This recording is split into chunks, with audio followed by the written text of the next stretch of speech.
kemudian saya yakin di hati, mantap di hati. Yang ketiga, wa ubayyinu li ghairi, menjelaskan, menyampaikan kepada orang lain. Baru syahadat kita ini itu sempurna. Bagaimana cara berpikirnya Syekh Nawawi Al-Bandani? Bagaimana bisa yakin kalau kita tidak tahu tentang Allah Subhanahu wa ta'ala? Bagaimana kita bisa menyampaikan kepada orang lain kalau kita tidak yakin dalam hati kita? Maka ketika kita mengucapkan asyhadu an la ilaha illallah wa asyhadu anna muhammadar rasulullah, itu harus kita berupaya memuat tiga ini. Yang pertama, tahu siapa yang kita saksikan ini adalah Allah. Apakah hanya dengan kita yakin Allah itu ada, Allah maha kuasa, Allah maha bijaksana, itu masih belum. Kita memahami dan mengerti, memahami Allah yang sebenarnya, kita harus tahu. Maka kita disodorkan konsep di dalam kita memahami Allah Subhanahu wa ta'ala, ketuhanan yang kita kenal dengan akidah, yang kita kenal dengan tauhid. Allah, ulama menyodorkan metode konsep yaitu 20 sifat. Agar mana? Agar kita tahu yang 20 sifat ini sebenarnya Allah tidak terbatas dengan 20 sifat, tidak terbatas dengan 20 sifat, tapi 20 sifat ini sudah mengantarkan kita memahami tentang Allah Subhanahu wa ta'ala. Padahal di dalam Asmaul Husna 99, sedangkan kita disodorkan konsep rumus oleh ulama Ahlus Sunnah wal Jamaah 20 sifat, berarti mengurangi dari yang 99. Artinya tidak, yang 20 ini sebenarnya memberikan penyempurna, memberikan kemudahan untuk memahami yang 99. Kita masuk ke dalam pembahasannya. Di dalam sifat 20, kalau kebalikan 20 itu namanya mustahil. Contoh, ulama memberikan konsep sifat yang pertama, yaitu namanya sifat nafsiyah, yang berhubungan dengan adatnya Allah, namanya wujud, ada. Kebalikan dari ada ini adalah adam, tidak ada. Kita menganggap bahwa kebalikan ada menjadi tidak ada, kita ini adalah keluar dari Islam. Tapi kalau Asmaul Husna, kebalikannya tidak mempengaruhi, bahkan saling mendukung. Contohnya di Asmaul Husna An-Nafi. An-Nafi itu kan salah satu nama Asmaul Husna. Apa artinya An-Nafi? Yang memberikan manfaat. Nah, ketika kebalikan dari An-Nafi itu adalah Ad-Dhar, memberikan bahaya, memberikan mudarat. Apakah dengan nama Ad-Dhar itu menafikan An-Nafi? Tidak. Contoh lagi, Allah muhyi. Muhyi itu menghidupkan. Kemudian mumit itu nama Allah, mematikan. Kebalikan dari Asmaul Hamsah, Asmaul Husna ini tidak mempengaruhi kita. Tapi di dalam kebalikan sifat yang 20 itu akan mempengaruhi. Contohnya Allah itu Qidam. Qidam itu tidak ada awalnya. Kebalikan dari tidak ada awalnya berarti baru. Kalau kita mengatakan Allah itu baru jadi, berarti kita kufur. Artinya apa? Yang 20 inilah yang mengantarkan lebih kita memahami apa yang disodorkan oleh Allah dan Rasulnya, yaitu berupa nama-nama yang indah yang namanya Asmaul Husna namanya. Maka ini Allah subhanahu wa ta'ala memberikan informasi khobar yang tahu tentang Allah, yang bersaksi tentang Allah subhanahu wa ta'ala, itu pasti Allah sendiri, yang kedua malaikat, yang ketiga orang yang diberikan anugerah ilmu pengetahuan oleh Allah subhanahu wa ta'ala. Di luar itu tak bisa, hanya klaim sepihak, bahkan bohong. Saya bersaksi tiada ada Tuhan selain Allah. Ditanyakan Allah itu siapa? Makanya Ahlus Sunnah wal Jamaah memberikan definisi Tuhan itu apa? Tuhan itu adalah dia tidak butuh kepada yang lain butuh sama dia. Itu namanya Tuhan namanya. Definisi ini tercakup kemana? Di dalam sifat 20. Allah tidak butuh kepada yang lain, tapi yang lain butuh kepada Allah. Itu Tuhan. Jadi kalau ada ngaku Tuhan tapi masih butuh kepada sesuatu yang lain, itu klaim sepihak namanya. Contoh, Allah punya sifat qiyamu binafsi, berdiri dengan adatnya sendiri. Itu menunjukkan Allah nggak butuh kepada yang lain. Ada pada sifat apa? Ada pada sifat yang 20 yang masuk kriteria sifat salbiyah. Konsep inilah yang kemudian kita pahami, kemudian kita secara benar memahami yang namanya Asmaul Husna di situ. Maka konsep Tuhan itu butuh. Fir'aun mengatakan ana rabbukumul a'la, saya ini Tuhan kalian. Tapi tanya, dia itu punya sifat kidam apa tidak? Ya. Kidam itu adalah sifat pokok yang wajib dimiliki oleh Tuhan. Apa kidam itu? Tidak ada permulaan. Ya kan? Tidak ada permulaan. Dalilnya Al-Qur'annya wal awwal wal akhir wal dhahir. Al-awwal berarti tak ada permulaan. Kalau masih ada permulaan, berarti itu bukan Tuhan. Contoh Fir'aun. Jadi sebelum Fir'aun kan bapaknya Fir'aun. Masa Fir'aun langsung jadi Fir'aun? Jadi bapaknya itu berarti kan ada permulaan. Allah itu tak ada permulaan. Kemudian oleh ulama dikonsep namanya sifat kidam. Begitu juga Allah itu tak ada akhirnya, yaitu dikonsep dengan sifat salbiyah yang berupa bako. Bako itu kekal. Ada yang kekal itu bukan Tuhan ada. Contohnya surga dan neraka. Loh, surga dan neraka kan kekal. Iya, kekalnya itu bukan dengan adatnya surga dan neraka, tapi kekalnya dikekalkan oleh Allah subhanahu wa ta'ala. Berarti ada faktor siapa? Allah. Dan surga itu tak ada awalnya, karena diciptakan. Maka konsep inilah yang kemudian menjadi sebagai syarat mutlak bahwa sifat ketuhanan itu ada.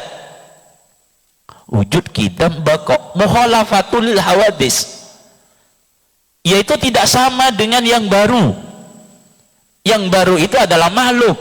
Kalau makhluk diciptakan, sebelum diciptakan tidak ada, setelah diciptakan menjadi ada. Allah tidak sama. Tidak sama dalam bentuknya, tidak sama dalam sifatnya, itu tidak ada, tak sama. Namanya mukhalafatu lil hawadis. Kemudian dalil Al-Qur'annya laisa kamislihi syai'un. Ini adalah bentuk sifatnya Allah subhanahu wa ta'ala yang namanya salbiyah. Salbiyah itu adalah menolak kebalikan daripada sifat salbiyah ini. Contoh, Allah tidak sama dengan yang baru, ditolak kalau Allah sama dengan yang baru. Mukhalafatu lil hawadis qiyamu bin nafsih. Allah itu berdiri sendiri, tidak butuh tempat, tidak butuh ruang, tidak butuh waktu. Kalau kita itu kan butuh ruang, butuh waktu. Kalau benda itu berada di mana saja, benda itu pasti butuh tempat. Oh enggak, kapal terbang itu terbang, pasti yang namanya benda di mana dia ada pasti butuh ruang. Ruang itu tidak harus di tempat tempat itu enggak, di bawah, di atas pun punya ruang gitu. Maka Tuhan enggak seperti itu. Lah kalau kita kenal Tuhan dengan sifat yang 20 cara itu, kita keren punya Tuhan seperti itu. Maksudnya keren itu ibadah kita itu ikhlas, bangga. Maksudnya bangga kita itu masuk neraka bangga. Kan kita ini kan takut masuk neraka. Ya karena kita enggak tahu Tuhan gitu. Berarti kita harus maksiat. Enggak gitu maksud saya. Kalau kita itu tahu sebetulnya Tuhan itu adalah keren, Tuhan itu betul-betul hebat, kita itu tak jadi masalah masuk surga masuk neraka, itu enggak jadi masalah. Yang bermasalah kita ini kan enggak tahu tentang sifat-sifat Tuhan itu, kan enggak tahu kita. Enggak, takut terus sholat takut. Kenapa takut? Saya enggak husuk, saya ingin dinilai orang, ini yang menjadi penghalang kita. Artinya apa? Kita dangkal di dalam ilmu pengetahuan tentang Tuhan. Kalau kita tahu Allah subhanahu wa ta'ala tak punya intervensi siapapun, makanya Allah subhanahu wa ta'ala itu punya sifat yang namanya sifat jaiz. Jaiz itu mungkin itu tidak ada yang mengendalikan. Kalau kita ini kan ada yang mengendalikan, kadang istri yang mengendalikan, kadang anak yang mengendalikan, lebih-lebih kita punya jabatan, kemudian disodorin ini, dikendalikan. Allah subhanahu wa ta'ala enggak seperti itu. Maka kalau kita tahu betul masuk neraka, oke. Karena itu kita tahu bahwa Allah itu enggak seperti kita gitu. Bukan kita ngajarin kita maksiat itu, enggak. Maksiat itu larangan gitu loh, tak boleh gitu loh. Tapi kalau Allah mentakdirkan kita masuk neraka, itu kita bangga, keren gitu kan. Karena kita tahu bahwa Allah itu tidak ada yang intervensi.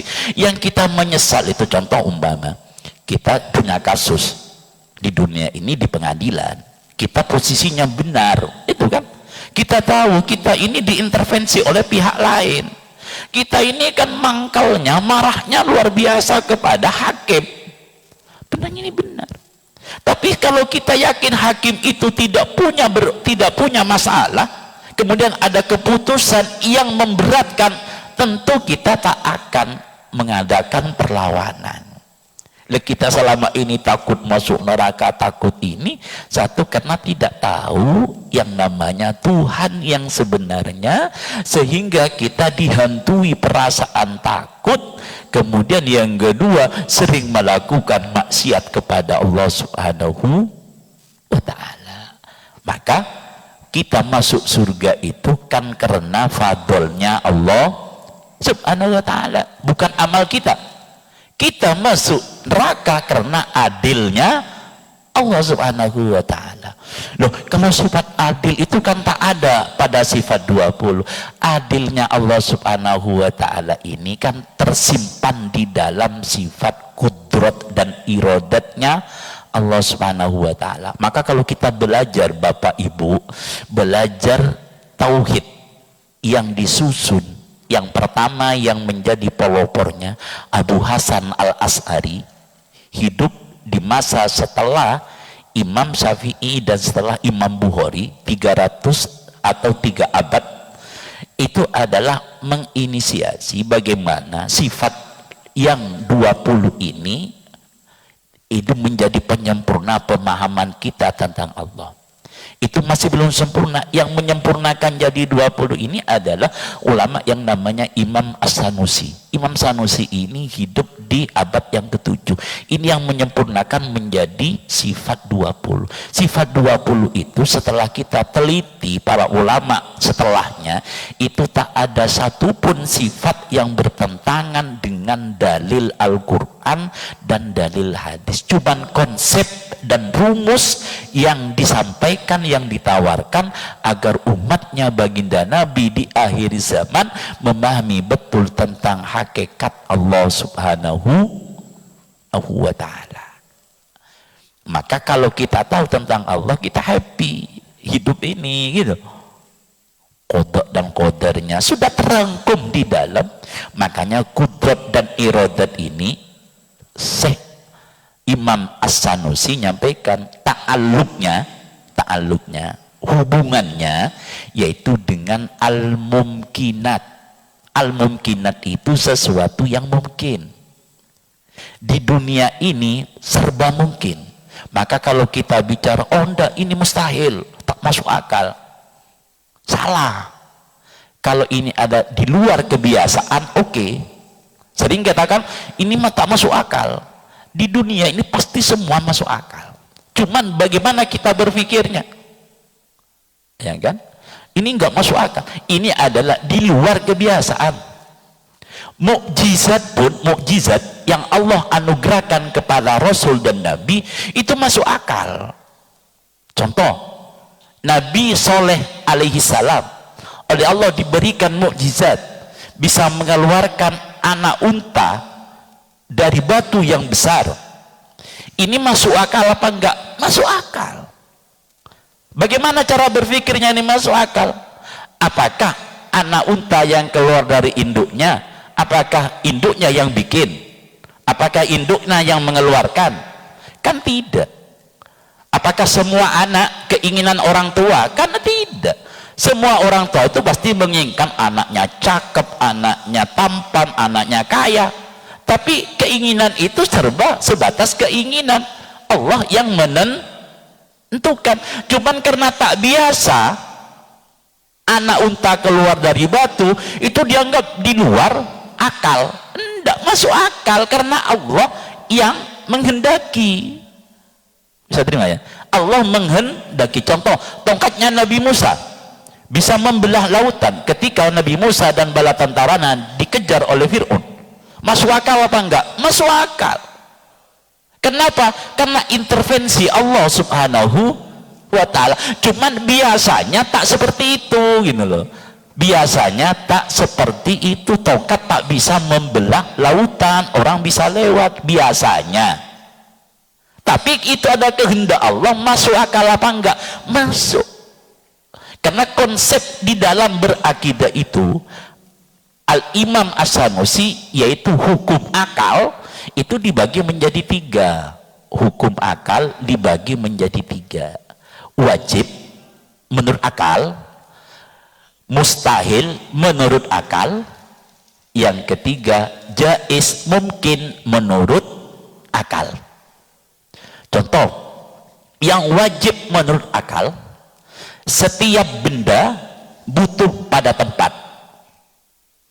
Ini wajib menurut akal. Oh enggak, ada benda yang enggak butuh pada tempat, akalnya error berarti. Jadi kalau akal yang selamat, akal yang sempurna, pasti semua akal manusia menerima kalau benda itu butuh pada tempat.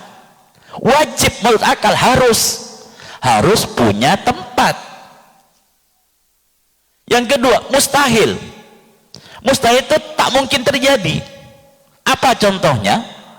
Tak mungkin terjadi, contohnya benda ini tidak bergerak dan tidak diam di waktu yang sama. Masuk akal apa enggak? Tidak bergerak dan tidak diam. Ya kalau tidak bergerak, diam, kan gitu kan.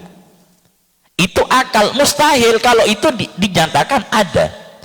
Kemudian yang ketiga, mungkin adanya dan mungkin tidak adanya. Dari situlah kemudian memahami konsep syariah, konsep akidah yang ada pada Ahlus Sunnah wal Jamaah yang dipelopori oleh Abu Hasan Al-Asy'ari, kemudian diteruskan oleh Imam As-Sanusi, kemudian menggunakan konsep yang 20 sifat. Yang pertama sifat nafsiyah, jumlahnya 1, wujud.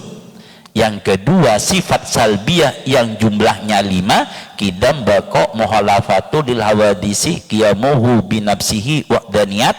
Kemudian yang ketiga yaitu sifat ma'ani. Sifat ma'ani itu ada 7, yaitu 7 itu apa? Kudrat, iradat, ilmu, hayat, sama, basar, kalam. Kemudian yang keempat adalah sifat maknawi, yaitu kelaziman dari sifat ma'ani ini, qadiran, muridan, aliman, basyiran, mutakalliman. Ini adalah konsep yang ditawarkan oleh ulama Ahlus Sunnah wal Jamaah untuk untuk memahami hakikat sebenarnya Allah subhanahu wa ta'ala, kemudian kita bersaksi, tahu kita bersaksi, baru kita diterima persaksiannya. Kalau kita bersaksi di pengadilan pasti ditanyakan sama hakim, tahu apa enggak kamu? Tahu hakim. Yakin apa enggak? Oh enggak yakin Pak Hakim. Ditolak persaksiannya. Kemudian yakin Pak Hakim, tahu apa enggak kamu? Enggak Pak Hakim, saya enggak tahu. Ditolak persaksiannya. Maka pertama tahu, kedua yakin, kemudian menyampaikan. Menyampaikan itu apa? Karena kalimat syahadah, rukun daripada Islam yang pertama, yaitu menyampaikan kalau dirinya betul-betul bersaksi dan menganggap tidak ada Tuhan selain Allah. Kemudian bersaksi bahwa Nabi Muhammad itu adalah utusan Allah subhanahu wa ta'ala. Inti dari pembahasan ini, akidah yang 20, kemudian dengan ditambah dengan percaya sama Rasul, jumlahnya 50, namanya aqaidul khamsin, akidah 50, aqaid 50, berarti 41 itu bagi Allah, 9 bagi Nabi Muhammad sallallahu alaihi wasallam. Mungkin ini dulu yang bisa kami sampaikan dalam artian apa yang betul-betul bersaksi kepada Allah. Satu itu adalah Allah sendiri, yang kedua adalah malaikat, kemudian yang ketiga hamba manusia yang diberikan ilmu oleh Allah. Maka persaksiannya itulah betul-betul diterima, betul-betul sempurna persaksiannya. Untuk mengetahui tentang yang kita saksikan, tentu kita memahami tentang Allah lewat sifat yang 20 itu. Mungkin ini yang disampaikan, mungkin ada yang perlu dipertanyakan atau kurang jelas yang saya sampaikan, dipersilakan para bapak, para ibu jamaah.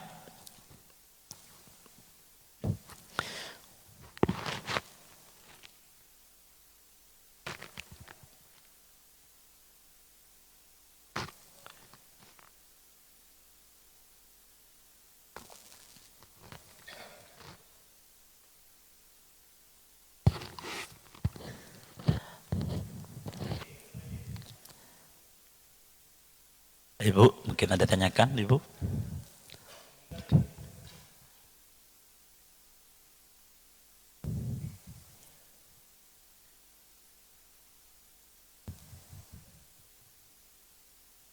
Saya teruskan, intinya apa?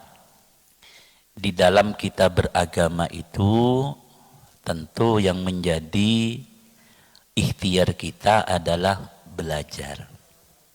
Hasanah keilmuan itu tidak cukup kita menggunakan waktu yang sedikit. Bahkan baginda Nabi Muhammad sallallahu alaihi wasallam menyampaikan dalam hadisnya, utlubul ilmah minal mahdi ilal lahdi. Carilah ilmu itu dari mulai lahir sampai masuk liang lahat. Artinya apa? Ilmu itu begitu luas, dan ilmu itu butuh waktu yang panjang. Kalau sholat masih ada batasnya, yang wajib sholat itu kan balik. Sebelum balik nggak ada kewajiban. Tapi kalau ilmu, kata Nabi, minal mahdi ilal lahdi, tak ada batas waktu, tak ada ruang bagi kita. Walaupun kita sudah punya cucu, punya anak, punya keluarga, tetap ada tuntutan. Karena ilmu inilah yang mengawal, yang mengontrol ibadah kita kepada Allah subhanahu wa ta'ala. Maka karena ibadah itu yang mengontrol adalah ilmu, kata baginda Nabi, afdolu minal jihad. Mencari ilmu itu lebih afdol, lebih baik dibandingkan dengan berjihad melawan orang kafir. Tujuannya sama. Kita umat sahabat dulu melawan orang kafir biar Islam itu jaya, dan ajaran Islam itu biar ada kesinambungan, sehingga yang menjadi penghalang itu diperangi. Lah, ilmu itu untuk melestarikan ajarannya baginda Nabi yang waktu aman kayak sekarang bukan butuh perang tapi butuh ilmu, dan ilmu inilah yang kita sampaikan kepada generasi setelah kita. Kita generasi setelah kita inilah yang memperjuangkan, yang mempertahankan syariatnya baginda Nabi. Maka logikanya masuk akal kalau belajar ilmu itu lebih utama dibandingkan dengan apa? Dengan perang pada waktu melawan orang kafir. Dan ini menurut ulama, kita belajar tanamkan tolabul ilmi dalam diri kita, itu adalah oleh Allah nanti akan diberikan garansi husnul khotimah. Kalau kita garansikan, kalau kita tanamkan, saat kita harus belajar, kita ini klaim mengaku tolabul ilmi, pencari ilmu, maka suatu saat kita Allah dicabut nyawa kita, kita posisinya husnul khotimah. Walaupun kita matinya tidak mati di majelis taklim, matinya di luar, tapi kita tanamkan dalam hatinya, saya sampai mati tetap mencari ilmu. Niatkan dalam hatinya, kapanpun Allah butuhkan nyawa kita dicabut, posisi kita posisi dalam mencari ilmu, garansinya husnul khotimah, matinya mati syahid. Ini butuhnya apa? Ilmu pengetahuan. Saking pentingnya ilmu pengetahuan menurut baginda Nabi. Kenapa? Ibadah itu kan egois. Yang ahli ibadah bukan tak boleh, wirid bukan tak boleh, enggak. Egois sebenarnya. Untuk kepentingan diri sendiri. Jadi kalau tolabul ilmi, mencari ilmu kan enggak. Kepentingan diri sendiri untuk keluarga. Kalau yang wirid la ilaha illallah, bukan salah, enggak benar, tapi itu egois. Maka kata kaidahnya itu al amalul mutaaddi afdalu minal qasir. Jadi amalia yang dampaknya umum pada orang lain lebih baik dibandingkan dengan amal yang hanya khusus pada pribadinya sendiri. Mudah-mudahan oleh Allah Subhanahu wa taala kita diberikan keistiqomahan menghadiri, mengikuti kajian ilmiah, dan mudah-mudahan kita masuk di dalam sabda baginda Nabi, yaitu lebih afdal dibandingkan dengan jihad fisabilillah. Amin amin ya rabbal alamin. Mungkin ini yang bisa kami sampaikan sedikit, mudah-mudahan ada manfaat dan berkahnya. Kurang lebihnya mohon maaf. Mari kita doa kafaratul majlis. Subhanakallahumma wa bihamdika asyhadu an la ilaha illa anta astaghfiruka wa atubu ilaik. Akhiran, assalamualaikum warahmatullahi wabarakatuh. Sallallahu ala Muhammad sallallahu alaihi wasallam. Sallallahu ala Muhammad sallallahu alaihi wasallam. Sallallahu ala Muhammad sallallahu alaihi wasallam. Sallallahu ala Muhammad sallallahu alaihi wasallam. Sallallahu ala Muhammad sallallahu alaihi wasallam. Sallallahu ala Muhammad sallallahu alaihi wasallam. Allahumma salli wa sallim wa barik.